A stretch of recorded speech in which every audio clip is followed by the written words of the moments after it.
आपने जलती हुई आग तो देखी होगी, उसमें से एक अजीब सी आवाज निकलती है जिसे हम आराम से महसूस कर सकते हैं। परंतु क्या कभी आपने सूरज की आवाज को सुना है? कितनी धमाकेदार आवाज होती है सूरज की। लेकिन सूरज के आसपास तो एटमॉस्फेयर ही नहीं है और आवाज को ट्रेवल करने के लिए किसी माध्यम की जरूरत होती है, यानी कि वातावरण की। तो फिर सूरज की आवाज हमें सुनाई कैसे दे सकती है? आपका सवाल बिल्कुल सही है, लेकिन इस सवाल का जवाब भी आपको आज की वीडियो में मिलने वाला है। दोस्तों, सूरज हमारी पृथ्वी से 15 करोड़ किलोमीटर दूर है। इसके बावजूद यह हमेशा हमारे सामने ऐसे दिखाई देता है जैसे वो हमसे कुछ ही दूरी पर होगा। गर्मियों में तो यह हमें और भी ज्यादा नजदीक महसूस होने लगता है, जैसे इससे निकलने वाली आग हमें तपा रही हो। सूरज की उपस्थिति का अंदाजा यहां से लगाया जा सकता है। अगर ये नहीं होता तो पृथ्वी पर किसी भी तरह का जीवन संभव नहीं होता। शायद इसी वजह से हिंदू धर्म में सूर्य को भगवान का दर्जा दिया जाता है। यकीन मानिए, सूरज के बिना पृथ्वी पर जीवन की कोई संभावना ही नहीं है, इसलिए इसे जीवन का जनक भी कहा जाता है। पृथ्वी से हम सूरज को देखते हैं तो ये बिल्कुल शांत सा पीली बॉल की तरह दिखाई देगा, लेकिन अगर आप इसकी सच्चाई जान जाओगे तो आपके होश उड़ जाएंगे। छोटे से आकार में चमकता हुआ सूरज असल में कितना बड़ा है, इसमें हमारी पृथ्वी जैसी 13 लाख पृथ्वियां समा सकती हैं।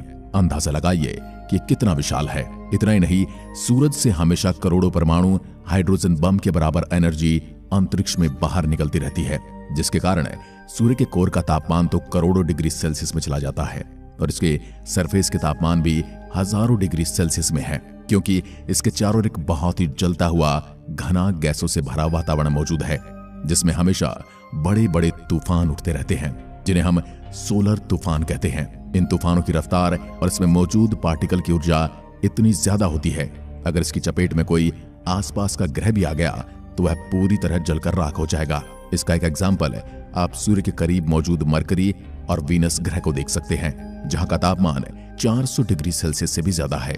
इतना ही नहीं, आज जो मंगल ग्रह की हालत है वो भी इन्हीं सौर तूफानों की वजह से ही है, क्योंकि मंगल ग्रह के पास पृथ्वी की तरह अपना कोई मैग्नेटिक फील्ड मौजूद नहीं है जो सूर्य पर चलने वाले इन खतरनाक तूफानों से बचा सके। और सच्चाई तो यह है कि पृथ्वी के पास अपना खुद का मैग्नेटिक फील्ड होने के बावजूद भी कई बार सूर्य से आने वाली ये खतरनाक तूफान पृथ्वी पर काफी तबाही मचा चुके हैं।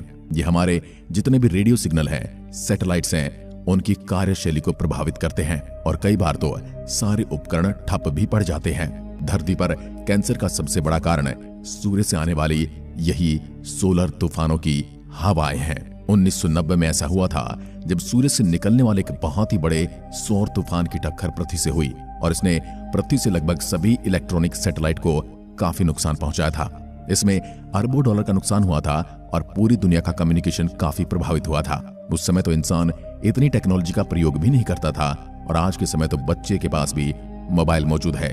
अगर ऐसा हुआ तो एक पल के लिए पूरी दुनिया ठप पड़ जाएगी, यानी कि ना आप कोई पेमेंट कर पाएंगे, ना कोई पेमेंट रिसीव कर पाएंगे, न ही आप इंटरनेट का इस्तेमाल कर पाएंगे।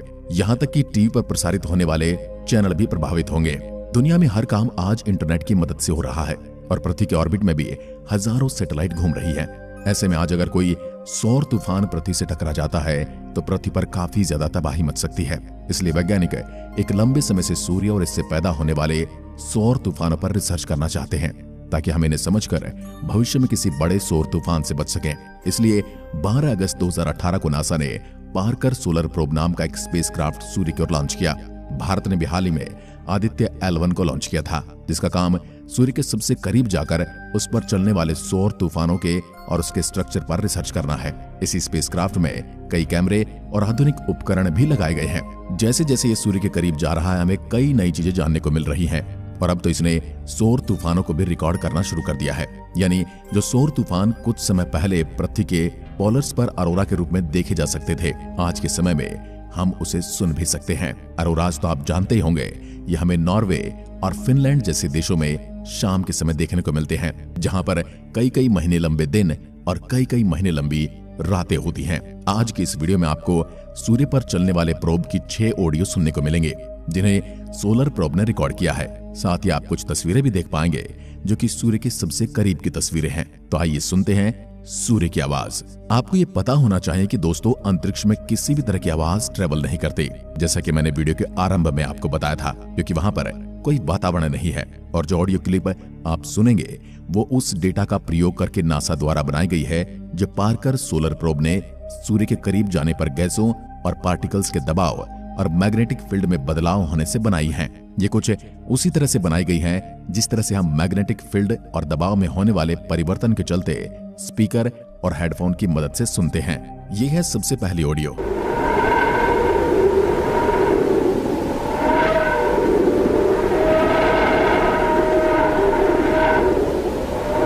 और ये सूर्य के वातावरण में पार्कर सोलर प्रोब के एंटर होने के दौरान प्लाज्मा और इलेक्ट्रॉनिक पार्टिकल्स के दबाव में होने वाले परिवर्तन को रिकॉर्ड करके बनाई गई है, बिल्कुल ठीक वैसे ही जैसे आपके घर में रखा हुआ लाउड स्पीकर बनाता है।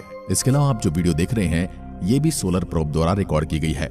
इसमें आप सूर्य से निकलने वाले पार्टिकल्स को काफी तेजी से बाहर जाते हुए देख सकते हैं। वैज्ञानिकों का कहना है कि इस ऑडियो में जो आवाज ऊपर और नीचे हो रही है ये सूर्य के वातावरण में मौजूद गैसों के दबाव में तेजी से होने वाला परिवर्तन है, यानी कि ये परिवर्तन बहुत ज्यादा फास्ट है।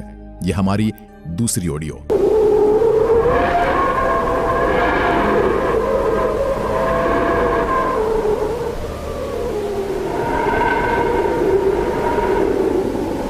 जो कि सूर्य के थोड़ा और करीब जाकर हमारी दूसरी गैसों में होने वाले परिवर्तन से रिकॉर्ड की गई है। और ये भी काफी ज्यादा अजीब डरावनी आवाज है जो कभी भी बहुत कम हो जाती है और कभी भी बहुत तेज हो जाती है। इस तरह से आवाजों को वैज्ञानिकों ने खास नाम विस्लर मोड वेव्स दिया है, क्योंकि इसमें आपको सुनकर ही लग रहा होगा मानो कोई बहुत तेज सीटी बजा रहा हो।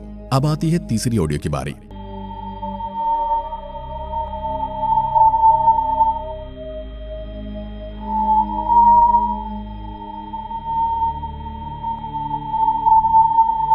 अभी आप जो शांत और तेजी से बजती हुई विसल जैसी आवाज सुन रहे हैं ये सोलर प्रोब द्वारा रिकॉर्ड की गई है। हाई चार्ज पार्टिकल के प्रेशर में होने वाले दबाव की रिकॉर्डिंग है। ये ऑडियो रिकॉर्डिंग इसलिए भी खास है क्योंकि इसमें सूर्य से निकलने वाली एक खास तरह की वेव्स को रिकॉर्ड किया गया है जिसे लिंगमूर वेव्स कहा जाता है। इस तरह की वेव काफी हाई फ्रीक्वेंसी पर ट्रेवल करती हैं और जब सोलर प्रोब द्वारा रिकॉर्ड किए गए इस डेटा से ऑडियो फाइल बनाई गई है तो इसे हमें इस तरह की हाई पिच ऑडियो मिली। ये है हमारी चौथी रिकॉर्डिंग।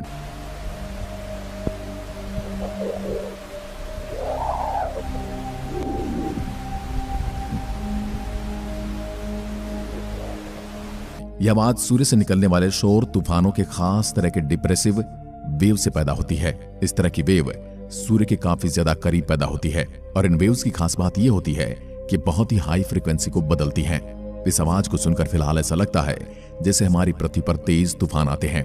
डिप्रेसिव वेव के बारे में वैज्ञानिकों का यह भी कहना है कि सूर्य पर चलने वाली ये वेव सौर तूफानों पर चलने वाली हाई पिच फ्रीक्वेंसी वेव हैं, जो अगर पृथ्वी तक पहुंचती हैं तो इसके एनर्जेटिक पार्टिकल पृथ्वी के इलेक्ट्रॉनिक सामानों के लिए काफी घातक साबित हो सकते हैं। बात करते हैं हमारी पांचवी आवाज की, जो कि चौथी ऑडियो से काफी मिलती जुलती है। हालांकि दोनों के डेटा बिल्कुल अलग हैं। पांचवी ऑडियो को सूर्य के और भी ज्यादा करीब जाकर वहां पर गैसेज और पार्टिकल्स के स्पेसक्राफ्ट से टकराने और दबाव में होने वाले बदलाव से रिकॉर्ड किया गया है। इसके अलावा इस ऑडियो को बनाने में सूर्य के मैग्नेटिक फील्ड में होने वाले बदलाव को भी रिकॉर्ड किया गया है।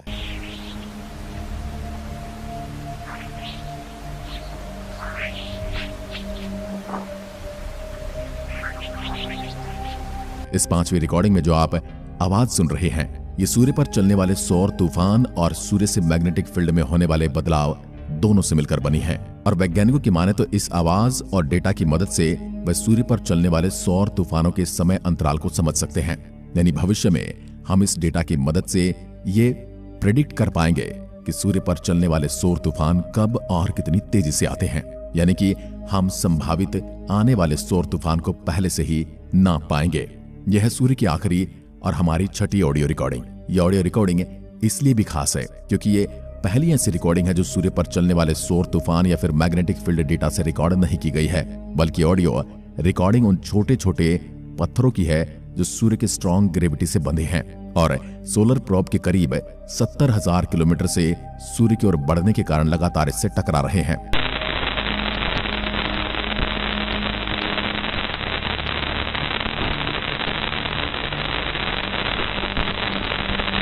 ये जो अभी आपने आवाज सुनी ये उन्हीं छोटे छोटे डस्ट पार्टिकल के पार्कर सोलर प्रोब से टकराने की आवाजें हैं। इस आवाज को सुनकर मुझे तो हमारे पुराने टीवी की याद आने लगी है।